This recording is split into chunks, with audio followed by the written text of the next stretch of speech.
about Graham Nash? Graham Nash has a rapier intellect and possessed of great vision, compassion. He's guileless. For a Machiavellian SOB. But no, he's guileless and just wants the best for everyone. He's got he's got patience, and he hears everything. He's like the elephant's memory. And he's got a marvelous voice, and he writes those wonderfully accessible songs that everybody can relate to and say, oh, I felt that. I'm not so alone.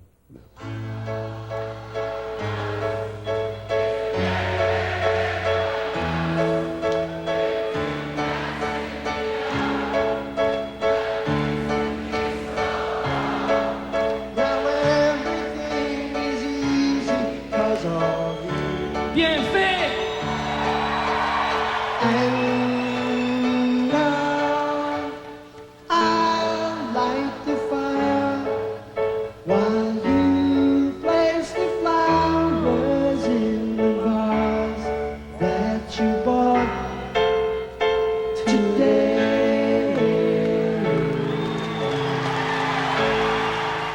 Neil Young.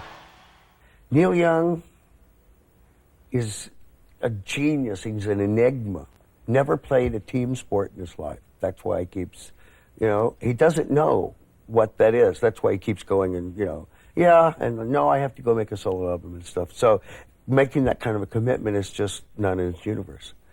He's got too much else to do and too many other roles to fill. He's also one of my best friends. I mean, I could always talk to him about anything. Did you need him then to take the band to its best work? Because if Crosby and Nash tend more toward the sweet, didn't you need a dash of the bitter? What Neil brings to us, I think we bring the best out of each other.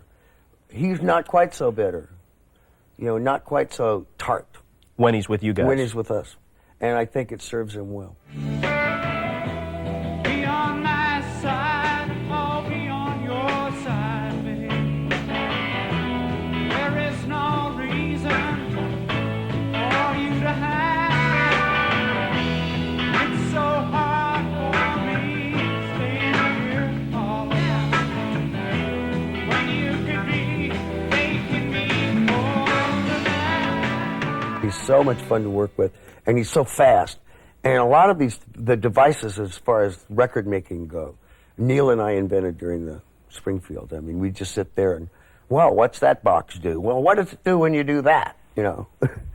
And I heard you say one time, or maybe I read it, that Buffalo Springfield, as successful as they were, has never really been heard on record the way they really sounded. oh yeah, we were as bad as the Rolling Stones. I mean, we were a dangerous band, a dangerously cooking band. That's why we learned to become engineers, Neil and I, because we were searching. We didn't finish until after the Springfield long since broke up, but we never got to where we could get them to sound. We didn't discover any of the tricks that to make them sound like Motown records. If we could have gotten the rhythm section to sound like a Motown rhythm section, just the sound, those guys would certainly play like that, then that would have framed the whole thing, and it would have sounded more like we did live. Why wasn't there a concert album made then? I mean, at least you could have, if it was that raw and had that much of an edge, even if it was imperfect, we could hear it in a concert album to some extent, right? Well, for all of the noise that Buffalo Springfield made at the time that we were together, we didn't sell that many records. Well, I don't know what it was. It was just there was not a big mass appeal. It was very. It was on its way. It was about to break when I think we were on the way to New York to do the Carson show when Neil decided to do something else. And it was about to pop and actually make enough money. But you have to be semi-successful to get somebody to go ahead and send the truck. As I understand it, you were going to be on the Carson show. This would have been around 1966 or 67 when it was still in New York. And wasn't Otis Redding going to be on the same night? I mean, this would have been a hell of a Tonight Show. And Neil Young bolted at almost literally the last minute. Literally the 11th hour. Why? I have no idea. You have to ask him. How angry were you? I was more hurt than angry. you know, I understood, you know, because he saw himself walking into the group trap, and I think that the idea became so offensive to him that he bolted. I asked you about everybody except yourself. What do you think you brought as strengths and weaknesses to all these various combinations? I had the car. I'll tell you something. One thing about my whole job that makes me the most uncomfortable is this whole fame business and this whole talking about yourself and everything. Right. There's something about it that's vaguely indecent to me. So I have a hard time with that question. I can talk about the other guys and rave about them and give you all this stuff, but as far as, it's not that I haven't got the sense to look inside myself. It's just I don't want to. Those are not my definitions to make. I know I've got a real good sense of black history and black music, and all my roots are in the South. And growing up with, you know, with music sung on back porches and in churches down the road from the place where my father was trying to build this development in the middle of Florida. And the lady who was married to the head plumber of the whole place that was doing all the plumbing on these houses, she had this guitar stuck in this beautiful Gibson J200 stuck in her closet, and wrote country songs and sent them into A-Cuff Rose. And she was incredible. I mean, just incredible. A flat picker of like Lester Flat, you know, I mean, just, you know. And so I've got all of those wonderful influences that weren't available to, that were different. They were so pure and natural that they were, I mean, they're the real thing. Like Eric Clapton was talking about when he talks about Jimmy. And, you know, he says, I was sort of second hand. Jimi Hendrix. Yeah, because he said I was sort of second hand, and Jimmy was like the real thing, and I was in awe of him, you know. I was right next to the real thing too. I was a white kid living in the middle of the South, way out in the country, and there was this incredible music floating out of these orange groves. You know, so I guess I bring that sense of earth.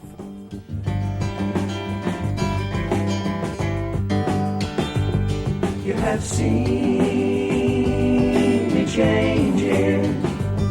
It ain't easy rearranging. It gets harder when you get older, and farther away as you get closer. I don't know the answer. Do you? Does it even matter? Do you? I'm wondering now. Yes, it is.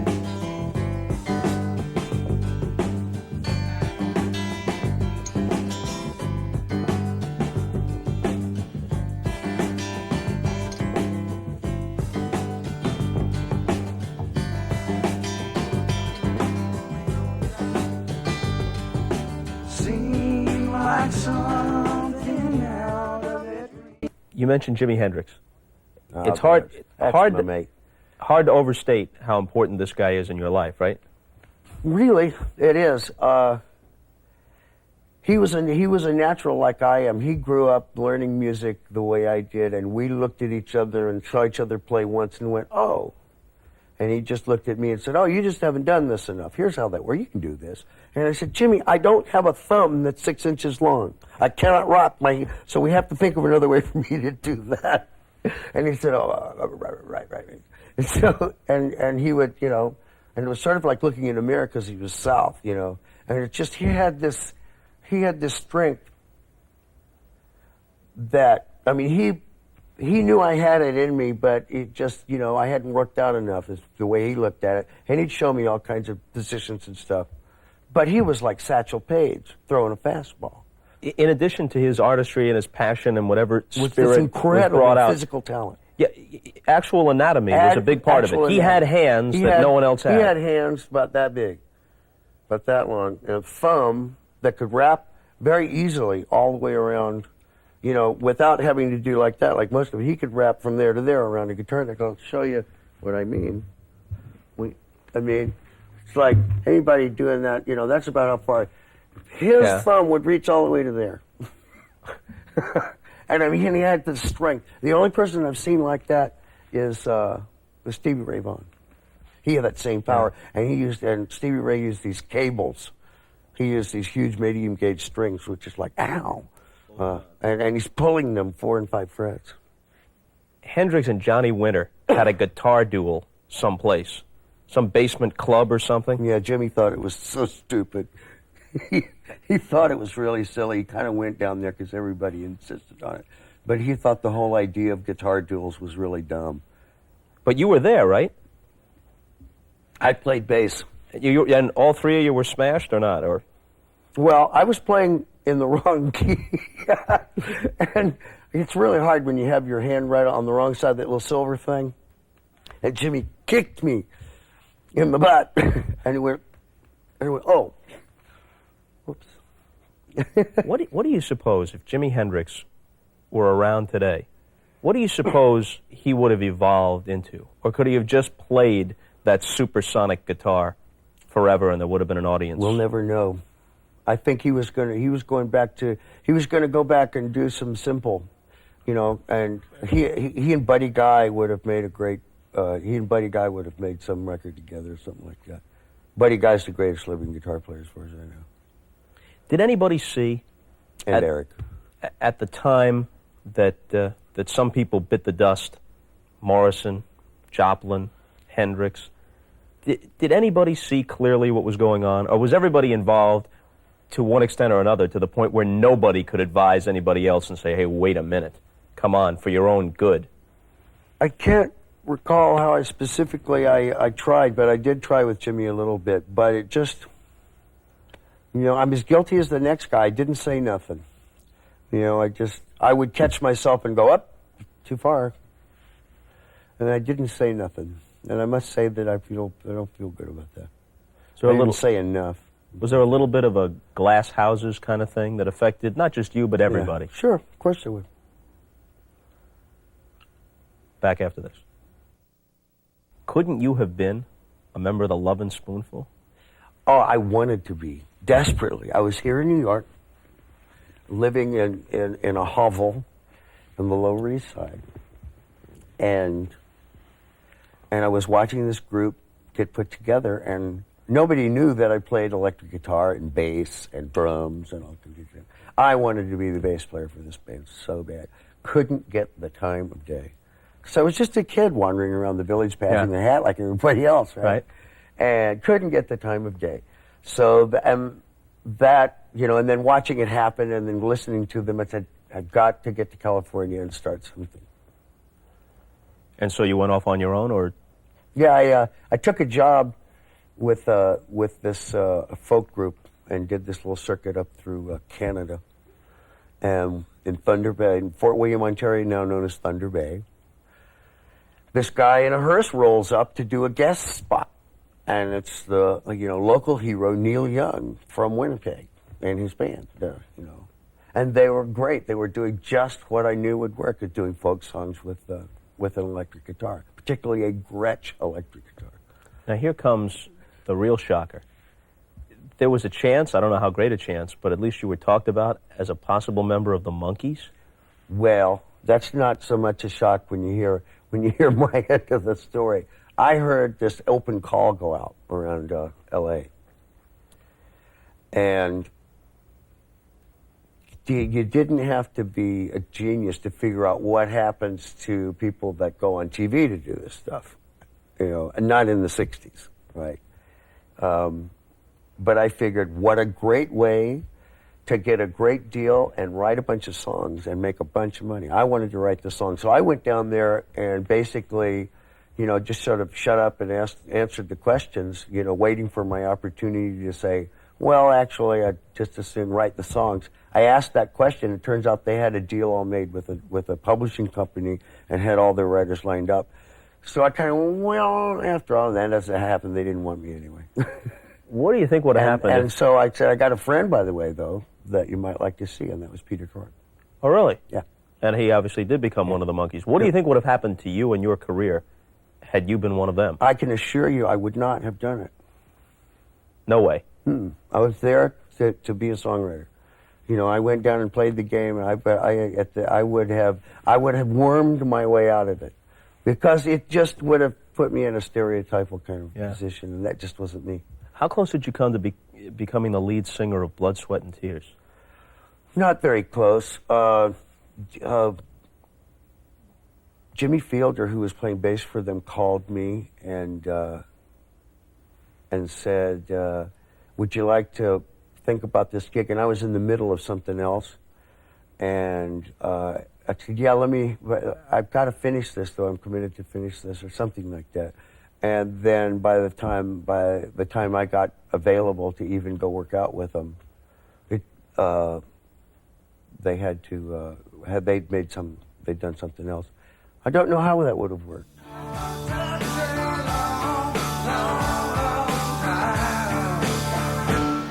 Before the dawn. Yeah. You watched the shows when Graham Nash was here and when David Crosby was I here. didn't see the Graham show. I saw part of it. Well, you saw the Crosby shows, and he said something like, at his best, Stephen Stills is a tremendous friend, great musician. We had great moments together. At his worst, he put us kind of in the background, called us his background singers, and his ego got too large. How did that make you feel when you heard him say it?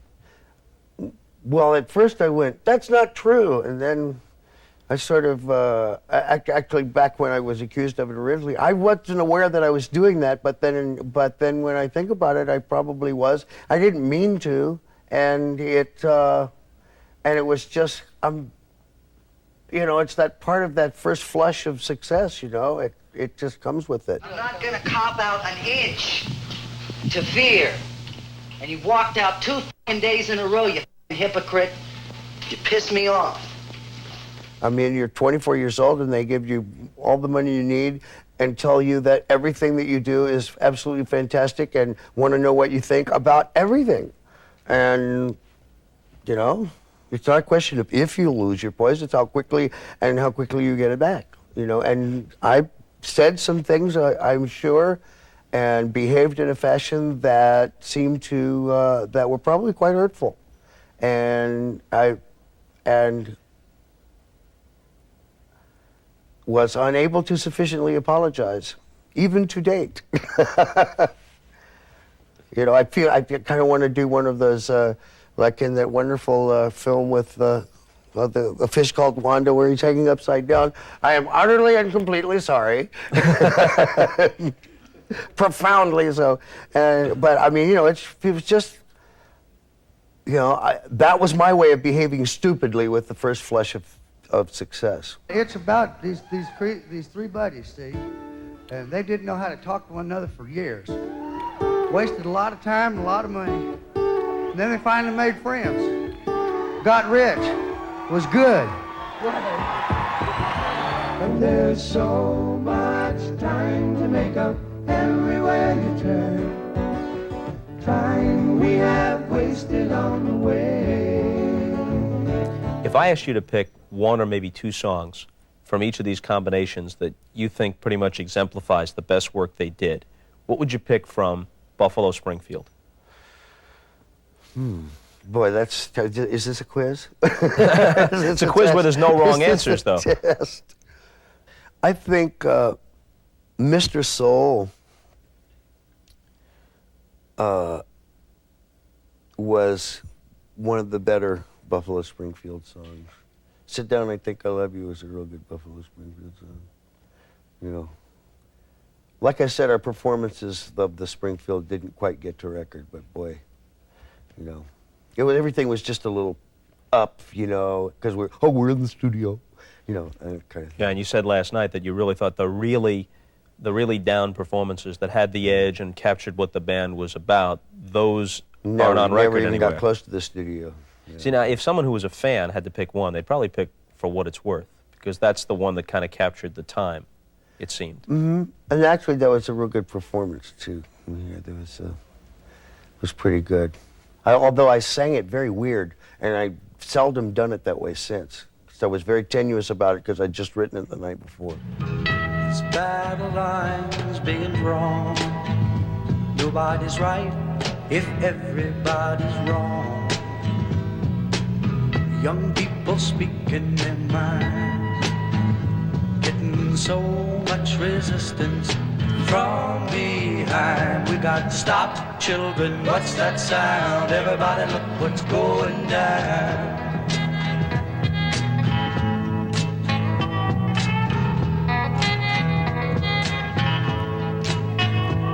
I had it in mind for the previous few days before I wrote that song. It was back there to write a song for the guys on the line who, you know, didn't know why they were there. They were trying to deal with it. In Vietnam. In Vietnam, right.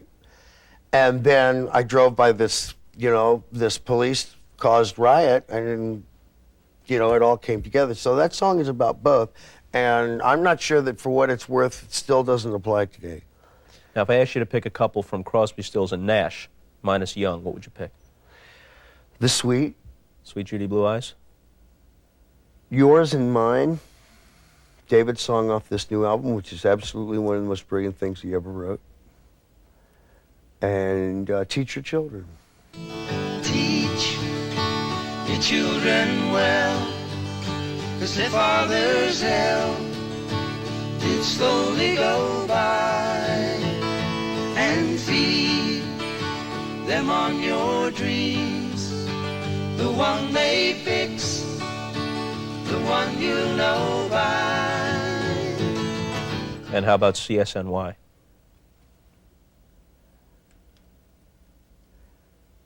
Carry On.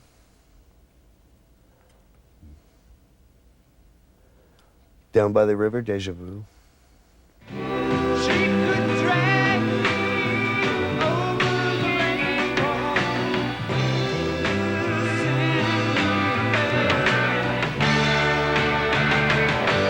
Down by the river,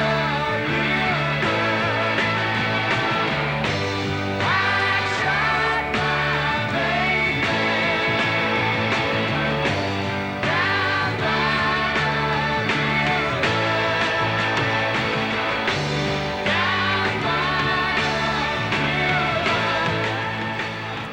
Let me hit you with something that I sort of ran by David Crosby when he was here. I went back in the research and saw a couple of things from Rolling Stone. Now, in one article they said CSN was close to a Beatles-like phenomenon from an American group in the late 60s, early 70s. Now, some people might say overstatement, but certainly that was a flattering thing. Then there were reviews of CSN, or in some cases with Neil Young, Crosby, Stills, Nash and Young, and the general tone of those reviews were kind of bubble gum for slightly older people, not enough oomph, overrated. Ah, yes. Well, the term journalistic claptrap comes to mind. Sometimes I wonder what show they went to, or did they just stay home and listen to the records and decide that, and a lot of it was affected by who they saw last week and who's their current fave, and particularly back in those times, the Rolling Stone reviewers were very, very trendy, you know, and I mean, Ralph Gleason would be rolling in his grave with some of these guys, and I have Ralph Gleason to thank for my career. I mean, he wrote a piece in the San Francisco Chronicle one time that was like the first guy that understood what I was trying to do. And it thrilled me to death. But I don't know, it's so easy to write a bad review. If you're a writer, you got to know this. If you're a writer, you can sit down and write a scorcher, and it's so much fun because there's all these great phrases like, you know, dated, and just, you know, writing a put down is just such a piece of cake. Writing an actual thought review about something that was thought provoking, you know, it was a little like work. So I don't tend to read reviews or take them seriously. Your best stuff, when I say you, I mean whatever combination, CSNY or just Crosby, Stills and Nash or Buffalo Springfield's best stuff, it was accessible.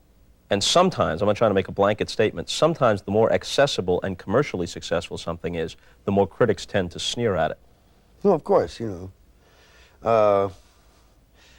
It's true so much of the time that it's kind of, you can almost depend on it. You know, they do the same thing with McCartney. They do the same thing with a lot of people that are just marvelous, you know, great musicians and great art, and you know, and they just go, oh, that, right.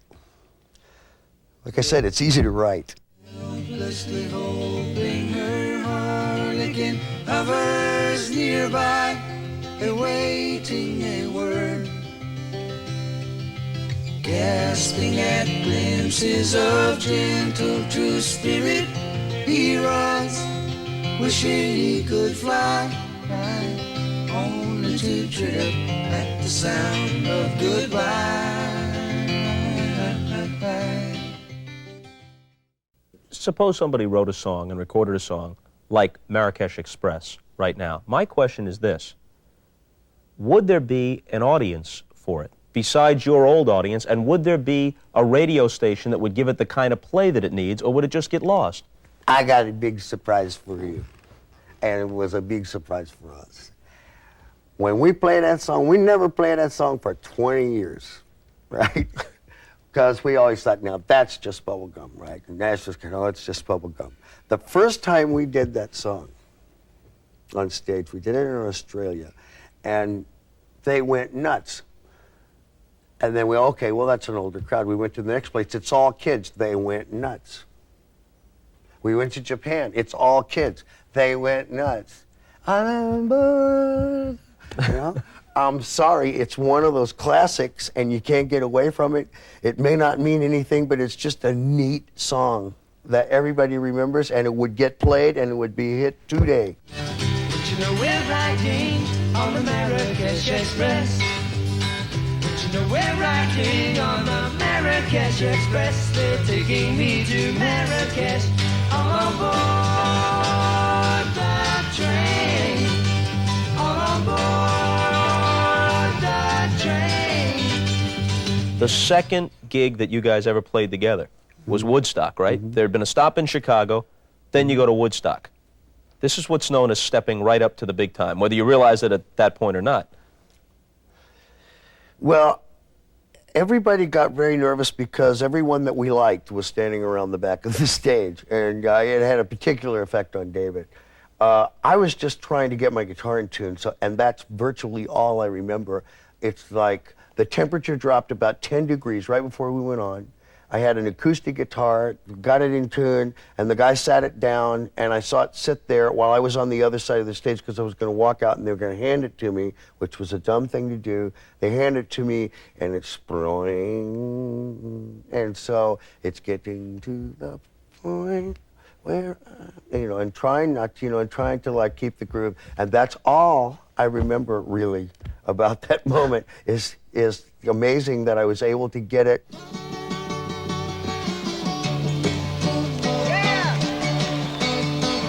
Ladies and gentlemen, please welcome with us Crosby, Stills, and Nash.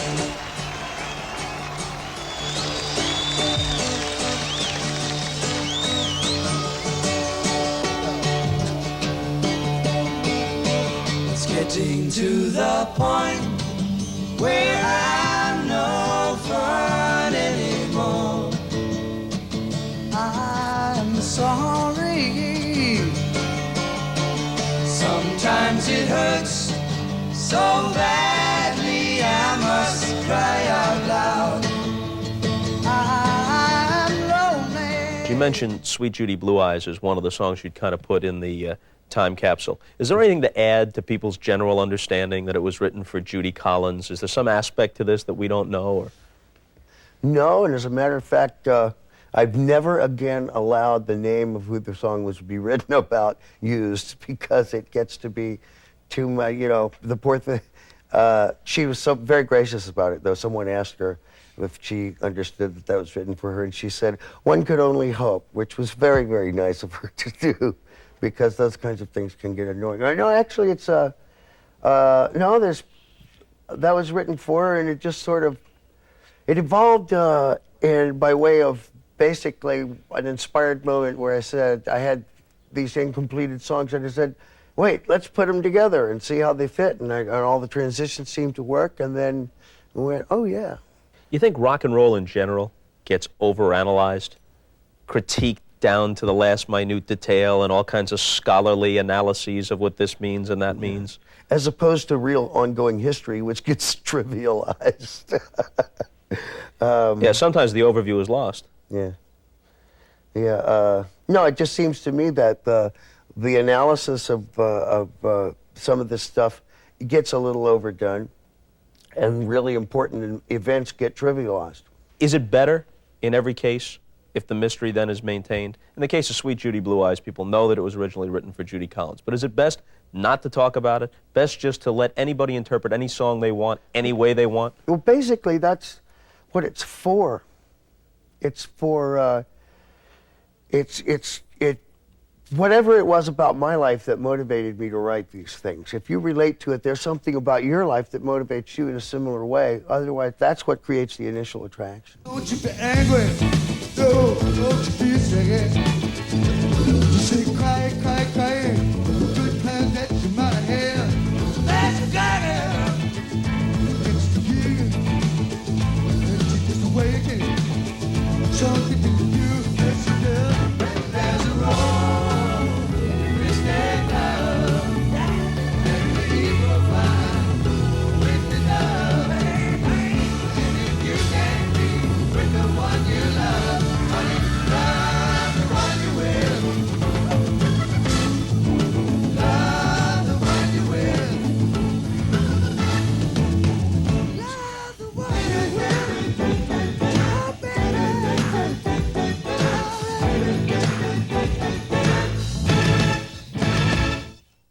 Collection, and the only reason I'm holding it up again is that it certainly is worth it. And I thank you very much for coming by these 2 nights. That was awfully nice. Well, thank you.